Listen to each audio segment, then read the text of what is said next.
CashAmerica joined us today to talk about their experiences adopting a new model for strategic planning and management, the Balanced Scorecard.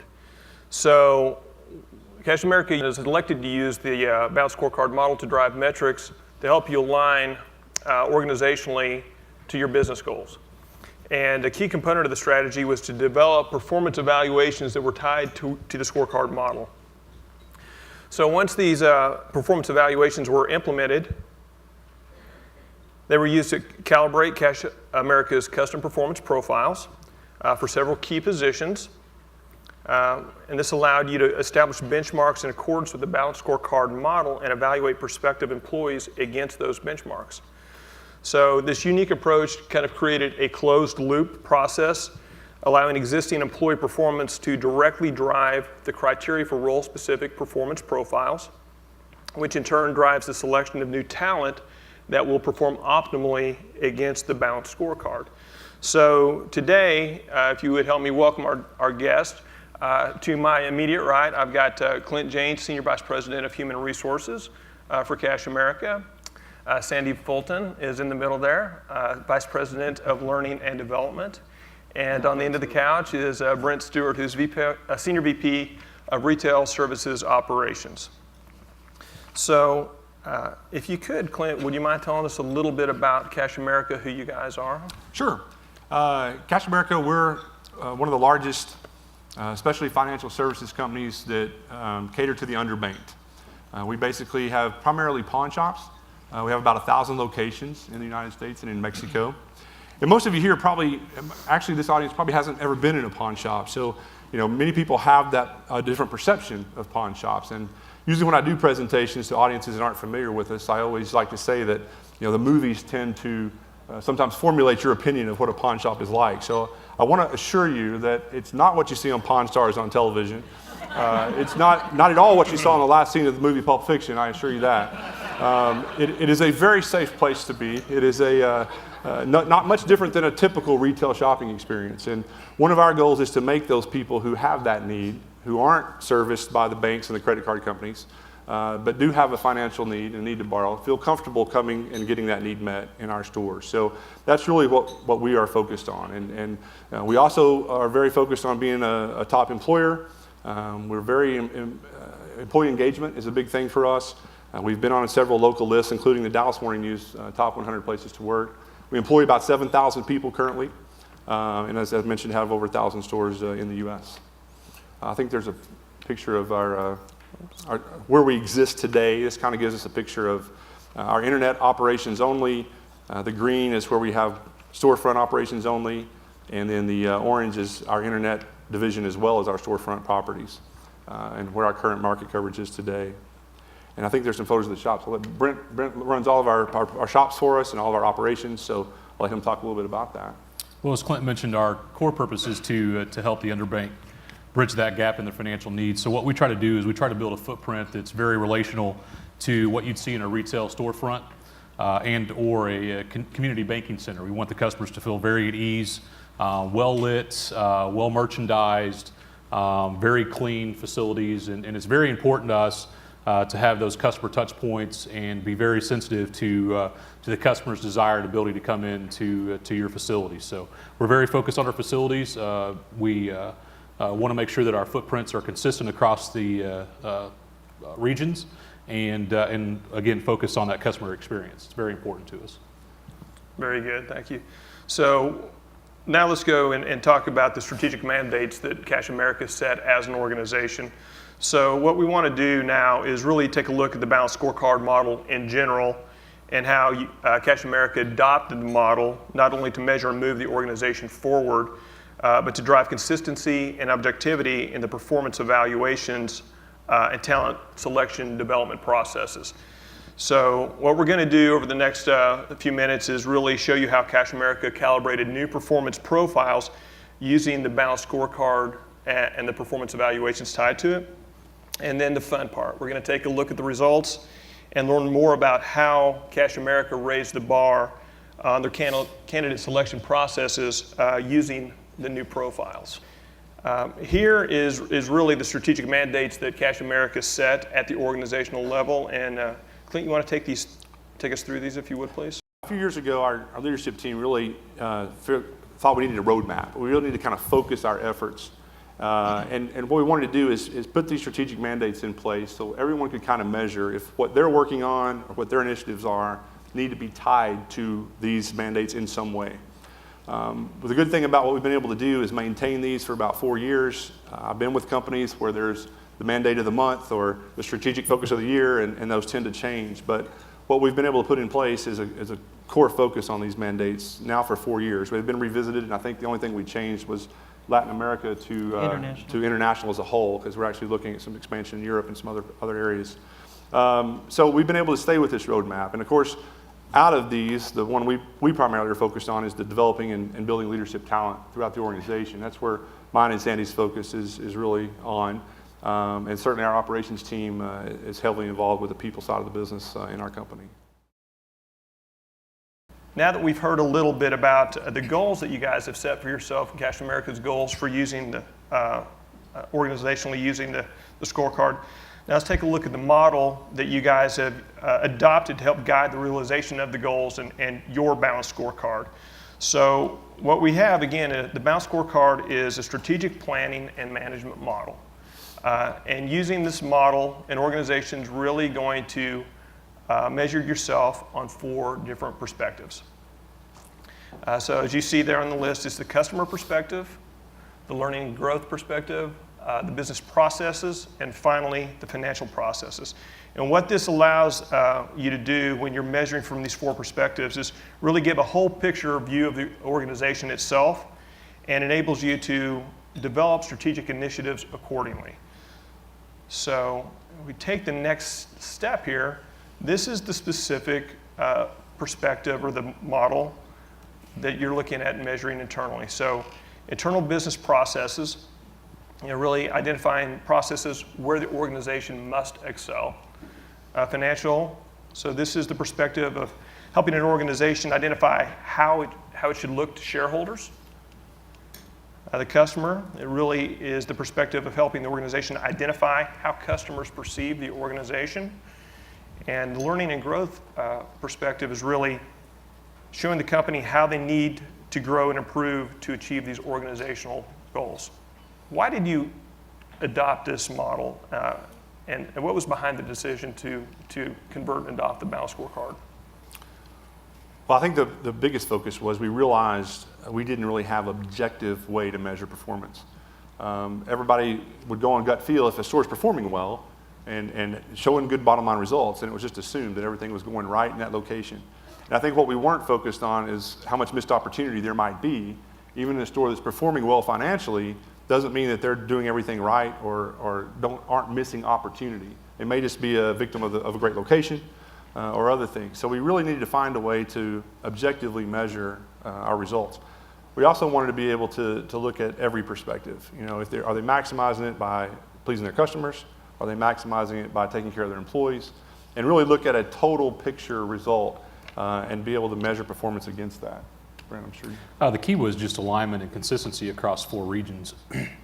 You can imagine in a subjective environment how fragmented that can get across 1,000 locations.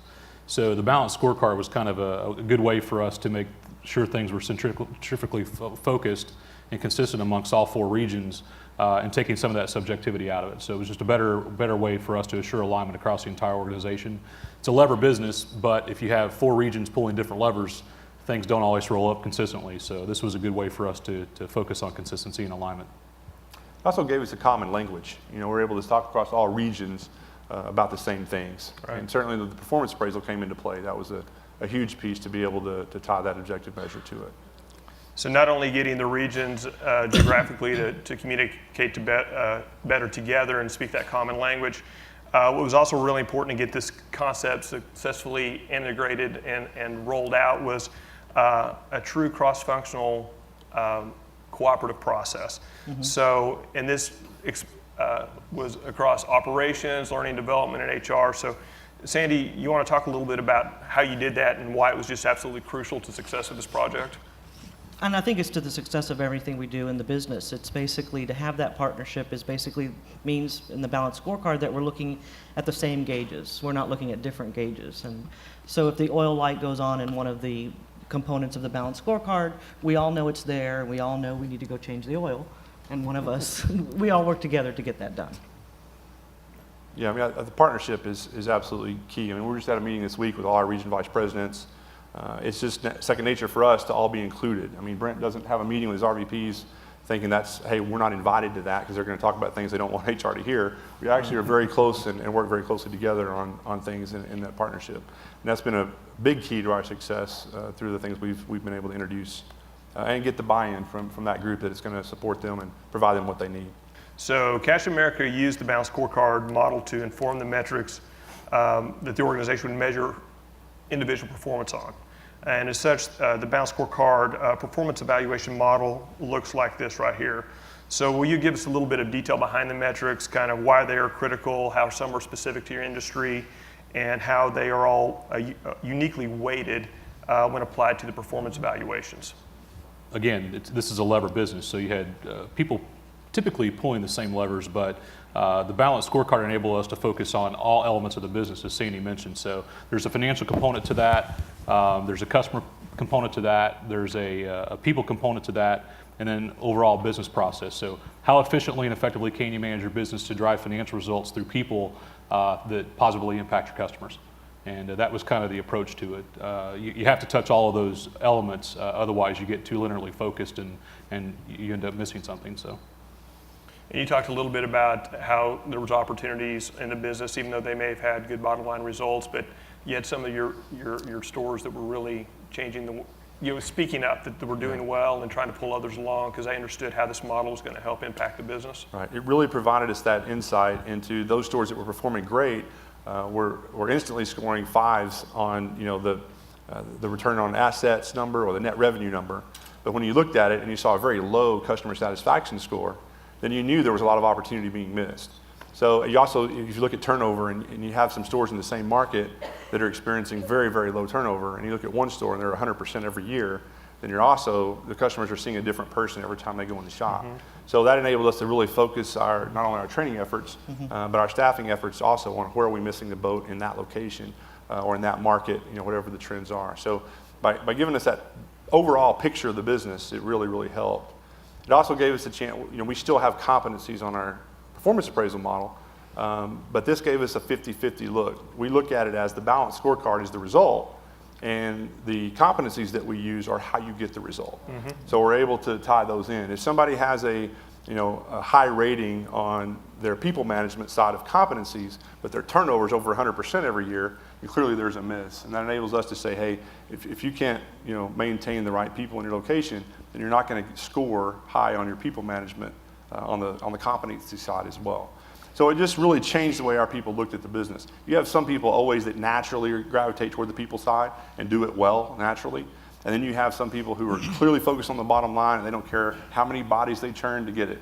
Yeah. And helping them see that, hey, their whole piece makes a difference in how they manage their location has really helped us and helped our business. Okay, so let's kind of continue down that path now and talk a little bit about your experience in applying this balanced scorecard model directly to the performance evaluations, and what did this new model allow you to do organizationally and achieve organizationally in terms of measurement of individual performance? Well, we actually were able to implement success factors along the same time that we were implementing the scorecard, which gave us a systematic view of how we wanted to do performance appraisals. So our people get a view of their scorecard on a monthly basis, so they keep up with seeing it. But then it's no surprise at the end of the year when they've had a monthly scorecard report all year, and then in their success factors system where our performance appraisals are held, those are what they're going to be rated on, and there's no surprise to it. The way the scorecard was built, the weighting factors are a byproduct of what we feel to be the most important levers in the business. Obviously, driving revenue and managing that revenue efficiently and effectively to the bottom line, but you have to do that again through good customer experience, good employee experience, and so it was a good way for us to take again half of the weight of the review each year based on KPIs associated with the scorecard, and half of the review subjective look at how are folks doing interpersonally to manage the scorecard component. So it really was a natural marriage, but again, it was just a consistent way from a language perspective and an approach perspective across all locations that we have that we didn't have prior to implementing this. So was very important to the consistency of the business, and us being able to leverage consistency year in and year out and seeing where your area of focus should be. Under the subjective environment, it was very reactionary, and the ability to sustain consistency and growth over time wasn't there. It was a month-to-month, a year-to-year business. This gives us a little bit better chance to focus more on the strategy rather than a reactionary. So. And it also gave us objective data for the performance to move then into succession, which is also part of success factors, so that we were able to, we know that just because they're a high performer in one region doesn't mean they're not going to be a high performer in another region. So that's also been something that's worked well. Kind of going from that process of being able to use the tool and tying it into performance evaluations. You know, when you were here 3 years ago, there was and that was before the scorecard was in place, kind of using the first generation profiles. There was a pretty powerful story at that point in time of the impact that those profiles had already provided to you. So as you see the results on the screen right here, it's a study of more than 3,000 hires that were made over time. Everybody in the group is assessed, and what you see is significant impact on turnover reduction from the recommended hires versus the other categories. And it was consistent, you know, between 25 and 28% from 3 months all the way through the year. When you had the result of this study and had the impact of that study, what did that then allow you to do to kind of start taking the next step with your business? Well, there were two things that our initial rollout provided us, really.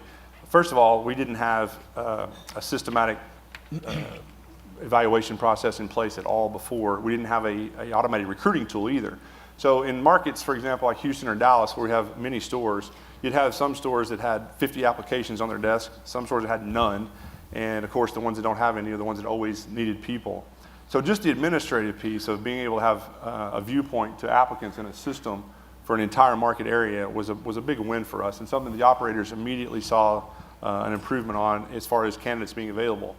Then when we did the turnover study and saw what an impact that was having on our business, it was really an easy sell for what we were using it for, and that alone is certainly something that we value.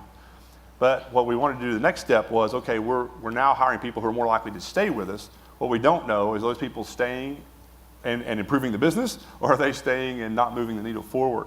So by having the objective measure of a scorecard, we're then able to go back, you know, which we eventually did with the study, and say, are we hiring performers, or are we just hiring people who are too lazy to go find another job? So that helped us measure the performance better after that. But this was a great introduction into adding value.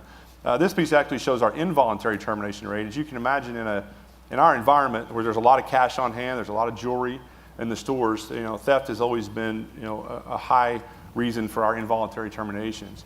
And what we saw from introducing PeopleAnswers, we ended up running the pilot for a longer period of time, about 9 months, where half of our shops had the tool, and because we didn't have the bandwidth in our internet yet, half the tools the stores didn't. So it gave us a very robust look at not having the tool and having it for almost a year period of time. Well, what we saw is just by hiring people who had been assessed and who had had the commitment level to go through the process and take the survey, our actual rate of involuntary terms among those hires dropped over 38%. Then when we looked at those that were actually recommended, we had almost a 50% lower turnover from an involuntary standpoint. So what we found out, not even on purpose, is we were actually screening out people who were more likely to steal from us or likely to have integrity issues in the shop just by using the profile and having them go through that process. So that was another thing we learned in the original study that we did. But it dramatically improved the speed by which we were able to hire people, and it also improved the efficiencies behind that process. So rather than having to interview 20 people to find one, you had a much more defined pool with which we were fishing in. So from an operations perspective, it drastically improved the efficiencies and the timing by which we were able to hire people. And you weren't just depending on people walking into the store, dropping off an application. And if I recall right, you actually went from being understaffed on average in each store to being fully staffed. That's right. In 1,000 locations, we actually averaged one person per shop underhired. So we had basically 1,000 open positions all the time, you know, prior to the introduction of PeopleAnswers. And we've maintained a fully staffed level ever since we rolled the tool out within 6 months. And actually, it's interesting because we went ahead and implemented it in Mexico as well, and we had pretty high vacancy as well, and that immediately had everyone fill vacancies.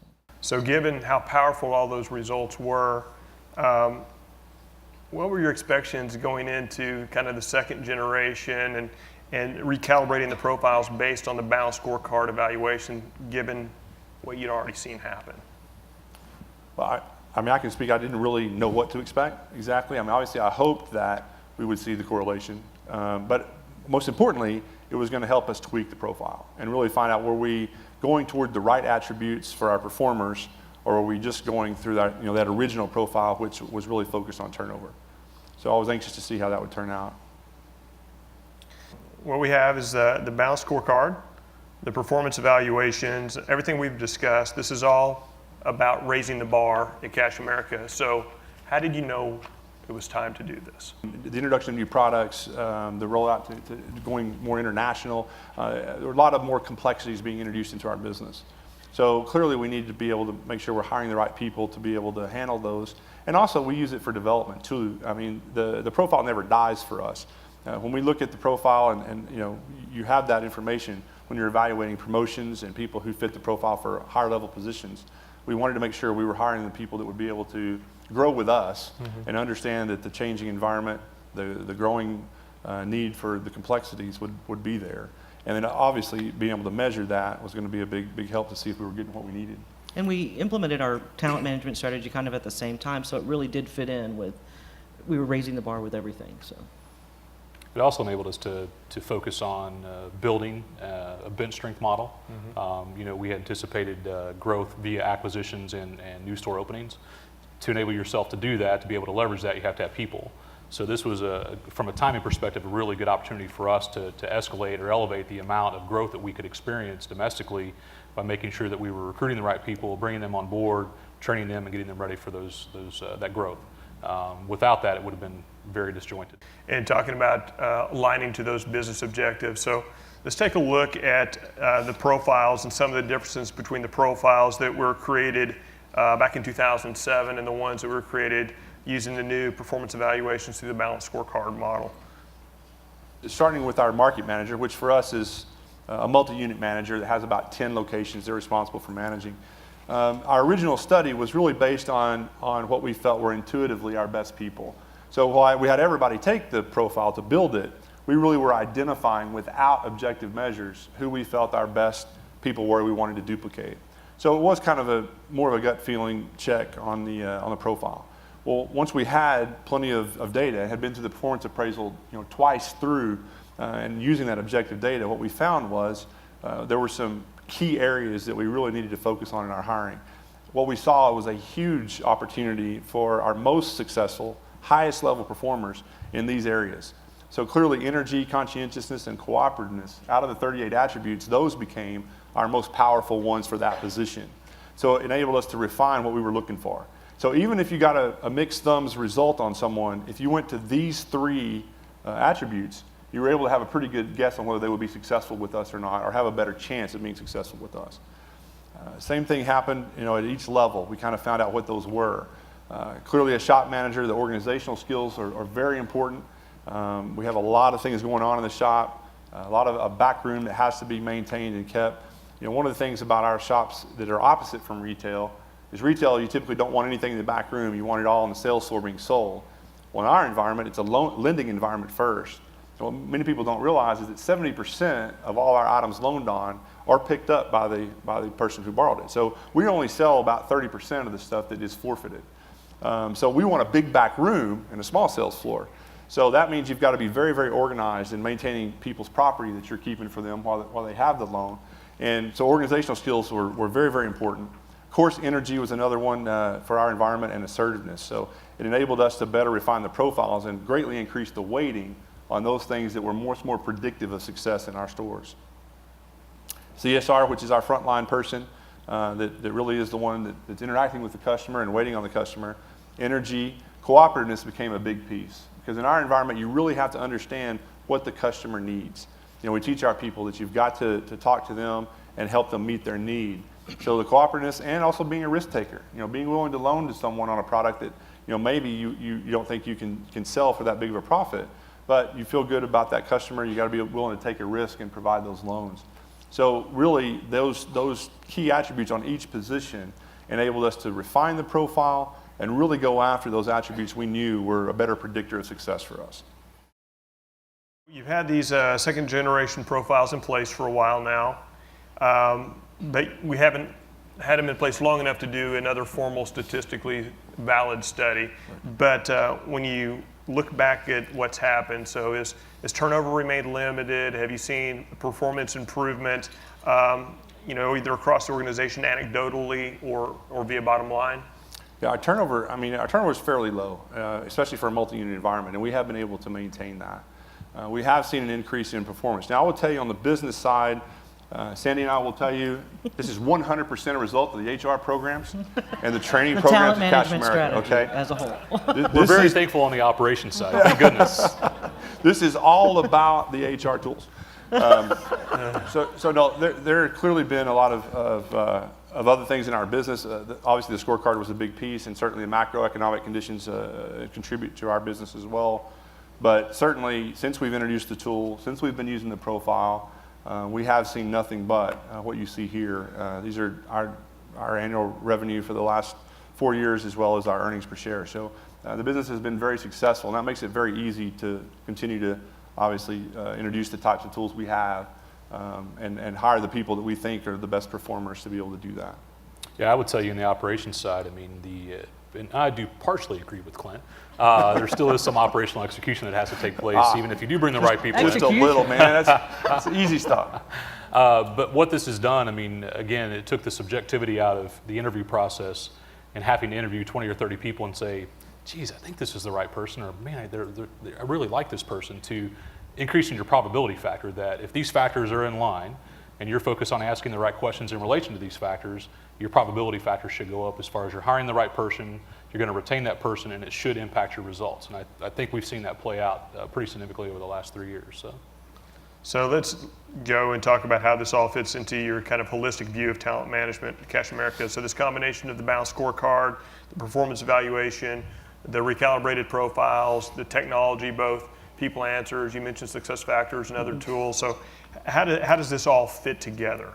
Again, if you think about the employee life cycle, right, it goes from recruitment all the way through. One of the things that we really look at is employee engagement as well. So once, I really feel like PeopleAnswers raise the bar for people coming in. So we really want to maintain and make sure they're engaged and retain them. And then the total rewards piece, of course, is the compensation and benefits, as well as the recognition program, and performance management is the balanced scorecard piece that we're talking about. The learning and development piece is a huge component as well. And then you move into succession planning. So you're basically promoting folks throughout the system. And especially in our pond business, we bring in managers in training, MTs is what we call them, and then we promote them through shop manager and then through a mentor manager, which is basically where they get a lot of coaching and development, and then to the multi-unit manager. And the career path has really worked well internally, and we follow that strategy all the way through. Yeah, I would just say from an operations side, it's enabled us to be outside the box thinkers in regards to recruitment strategies.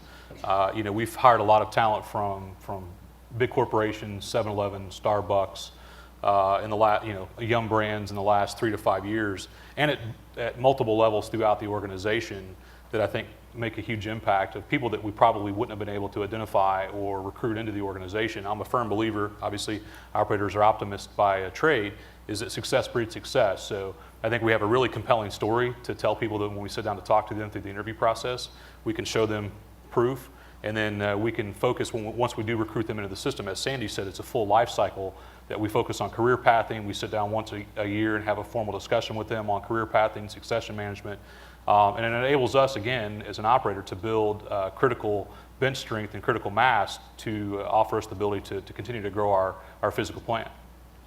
When 5 years ago, the only thing on this slide we had in place was the LMS. Sandy had implemented an LMS to automate our training processes. But as we mapped out the rest of this, all of those were blanked out. So we kind of started with recruitment and clearly getting the right people in. And so PeopleAnswers and the success we had with PeopleAnswers enabled us to better sell the tools we needed for the others. And once we were able to find the performance management tool that we needed as well, and automate and provide those tools to make it easier, our execution in the field and Brent's organization is outstanding with the tools and using them. And of course, every presentation Sandy and I do, we beat them over the head with this Yeah. and the tools They that know we it by use memory. and the importance of using those. And Brent and his team are great at recognizing the people side of the business, and that clearly once you get to a market manager level and above, more of your time is spent on managing people and selecting the right people than it is on running the day-to-day business. It is at the shop level. So it's been very successful for us to get the tools in place, but without the success of PeopleAnswers on the front end, it would have been much harder sell to get the other things in place that we've done the last couple of years. So you talk about selecting the right people in, and then you mentioned twice just a moment ago the career pathing. So we saw 3 different profiles. You maybe want to just add a little bit about how you're using the profiles at each one of those steps too? Basically, there's a couple things. Again, if we bring in good people, we want to make sure that we keep them, right? And the first 90 days for us is critical. It's an apprenticeship business, so they've really learned a lot through on the job and through apprenticeship. And we want to make sure that they have all the tools that they need. So one of the things that we use quite a bit and we emphasize quite a bit is the onboarding report from PeopleAnswers, as well as just the profile itself from a coaching perspective. So we have leadership training for all of our shop managers. They all come into the headquarters and they go through basically all the tools that PeopleAnswers has, as well as all the different tools that we have in the rest of the talent management strategy, to make sure that they're utilizing those tools correctly. And it's something that makes their job a lot easier. So the onboarding report has been a real success, a one-pager that could really help them that first 90 days. Yeah, anybody who's not fully utilizing that tool, I would encourage you to do it, because having that insight to how that person prefers to learn is huge. Mm-hmm. I mean, we're big believers in blended learning, and clearly we have an LMS, but we also do in-person training and apprenticeship, as Sandy mentioned. But if you know that person is one that is likely to read on their own and get it, or they're more likely to need to be told and talk through it, it's just a good insight into how to set that person's first 90 days up. So reading that profile and that information really gives you great insight into having a successful onboarding tool. At what point do you start using the developmental side? So the onboarding's right out of the box. When do you start using the more formal coaching and development inside? Actually, again, when we have the leadership training, we always walk the managers through that coaching piece. We always point that out. And we also have learning consultants in the field that work with our managers and make sure that they're using those. Is there From a a career point in pathing time standpoint. when somebody's ramped up, maybe 3 months in, 6 months in, 9 months in, that you start using that content on It's them? usually when they go from that manager and training piece to the assistant manager. Once that they go to that assistant manager, that's when we start utilizing that. And then once a year, we actually have our succession planning meetings where each region vice president and ops director sits down with Brent and myself and Sandy and our president as well, and takes them through their talent on the 9 box. So brushing up for that and getting those profiles updated in that system, refreshing on how they prefer, what their profile, what their coaching is, helps them be able to better articulate that person in the succession planning discussions we have as well. Yeah, and I was also going to say that it's also basically what they use in order to build development plans, that every employee has a development plan. And then each region has cascaded the succession management down to the store level. So my region vice presidents sit down with their folks in their regions, and they talk about each shop personnel. Then each month, each market manager sits down with each shop manager under their management, and then each shop manager sits down with all their employees in the store. So this is a living, breathing process. It's every single month, high employee touch points. I'm a firm believer, and that's why we have such low turnover in our environment, where a majority of our employees are hourly, is because of those frequent touch points and the fact that employees really feel that we're investing in their future. So pretty sophisticated talent processes in the business that you may not expect that looking outside in. Is probably also one of those things you've been able to now start selecting and recruiting people in from more of those corporate types of companies.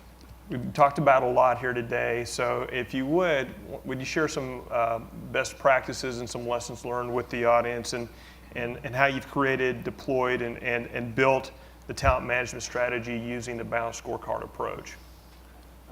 First bullet here, is to me the key. If you can't create the buy-in, you're probably not going to make it work. It's not going to be successful. Creating buy-in for us was really about what's the most immediate problem and immediate need. In operations at the time when we first engaged with PeopleAnswers was that issue I talked about. It was as simple as we don't have enough applicants to fill the jobs that we have open, and we can't get our applications from point A to point B. So attacking that right off the bat and saying, hey, if we're able to drive people to the website, all of those stores are going to have access to the applicants was a huge win right off the bat. So they were grabbing at that and really pulling it more than us pushing it from the beginning, just from that simple of a task. So I think if you can identify what's in it for me, for the end user, that's a great way to start. And also that way that, hey, we're just here to find you a tool that will better support your business. So once you have the buy-in, really working together and making sure you're getting what you need is very important. I mean, communication is obviously the key in any piece of it. And I think that's one place where I joke at some things I've presented when people ask me about how do you get buy-in from operations. And I say the easiest way is to get to the company first and recruit everybody that's on the operations team. That's the easiest way to get buy-in. And I had the fortunate opportunity to do that with Brent and with our president. But if you don't get to do that, the second way is certainly to create that what's in it for them and how is this going to make your life easier to get the buy-in. But the communication piece and staying engaged with cross functions and not working in silos is very critical to continued success. Yeah, the buy-in was easy for me. I mean, obviously you go from having no tool and it being very subjective, I call it the swag approach, and maybe not realizing the success is, the fruits of your labor, I guess I'll call it, to implementing a tool in a very, very short window. Everybody was like, oh, geez, this makes my job a lot easier. So in an operator's, environment, it's, am I spending an inordinate amount of time trying to backfill positions or hire people? And if that time is cut and I can focus on driving, revenue to the bottom line, that increases the money that I make on a monthly basis and incentives. So it was a self-fulfilling prophecy, really, to be honest with you. So the buy-in kind of was created itself in a very short period of time when they saw how effective the tool would be in enabling them to increase their probability factor. Communication, I think the key for us organizationally is there is such alignment, top down, from the CEO to the president to the field operations to field support center. It's the same, communication, same conversations, total alignment. As Clint said, there's nothing that we do from a meeting perspective that doesn't involve talent management and HR conversations because we're very dependent upon people in the field organization. So the communication is just making sure the message is consistent and precise and concise. And then the change management, like I said, it's what's in it for me and from an operator's perspective, because they are, incented on a monthly basis. If it improves their probability factor to increase their bottom line, it's a no-brainer for them. So, but you have to visibly see the partnership as well, and I know people in our organization do that. They buy into it because they see, the executive leaders of the organization aligned on these exact topics. So.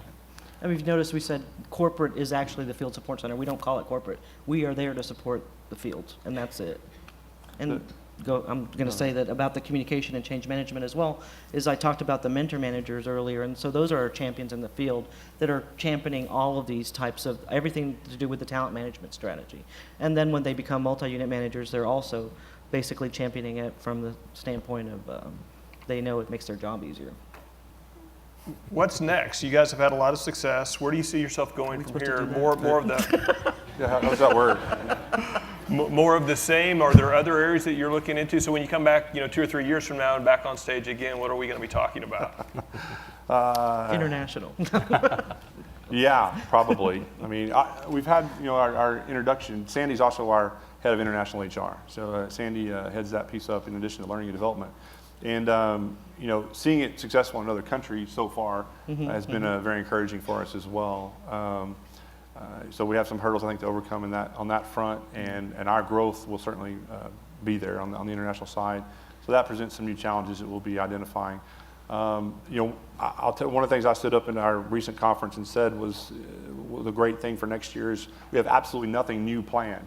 We've introduced some things in the last 3 or 4 years that is really it's a lot of change. It's been a lot of things to do, and if really we just get continue to refine the process and get better and make it more of our everyday culture, that's our plan. Is not to introduce anything new for a while, and hopefully that will continue to affect the business in a positive way. Because you can do too much, and that's one of the things on change management I was going to say is be careful not to bite off more than you can chew, because even with PeopleAnswers, by doing it, we were forced to do it slowly because our shops didn't have the bandwidth and internet system at first to hold it. They were rolling out slowly, and I think that was the best thing that could have happened to us, because it gave us a robust study, but it also allowed it to, everybody was excited, hey, when am I going to get this? When am I going to get this? When am I going to get this? Instead of us forcing it down their throat, it was more of, hey, I'm hearing by word of mouth, this works great. And why can't I get this? When am I going to get this? And when the operations team is pulling for it, rather than you forcing it on them, it certainly works better, and they are eager to make it successful too. From here, hey, 3 years ago when we had all blank circles on that one slide, I wouldn't have thought we'd had them all filled, by now, but I'm sure another circle or two will pop up that we need to address. Yeah, I would agree. I mean, I think Clint's point is you have to be careful, because what ends up happening is if you try to take on too much too soon, you sub-optimize all of them. So for us, it was about making sure that we had a defined plan in place and that we could execute upon that, because at the end of the day, we still have to run the business. Right. And so making sure that we didn't over leverage the field in the deployment and end up sub-optimizing the day-to-day business. We did also we ran the scorecard for a full year before it affected anybody's performance appraisal or anybody's incentive plan. So we were able to run concurrent models, so the stores saw that, hey, where we're headed is these measures and this incentive plan beginning January 1 of the following year. So they were able to see that exposure to what the scorecard meant, how to pull the right levers to make it work, how it affected them from where they were today and where they needed to be if they wanted their incentives to continue or get better.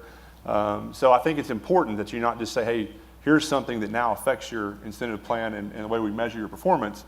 I think you have to introduce it and make sure they understand what it means before it actually does affect those things. Because anything you do that's going to change somebody's incentive plan or change their pay, clearly they need to understand and be bought into it first. So I think on the change management side, that was something that was important. We did that concurrently for a year before it actually affected those things. So they had a chance to kind of understand and buy into that over time, manage that change process over that year period. But it also allowed you to really kind of understand behaviorally the outcomes. If we're going to start measuring performance this way, is it tied to the right business result, and are we on the right path? That's right. Able to also make adjustments to the weightings, on the profiles and the targets. Are we at the right targets for the correct bell curve of what we're looking for, and really refine that. And then we look at it every year. I mean, we revisit every year. Is this still the right target, still the right weighting for what we've got? Very good. Thank you guys for sharing your story.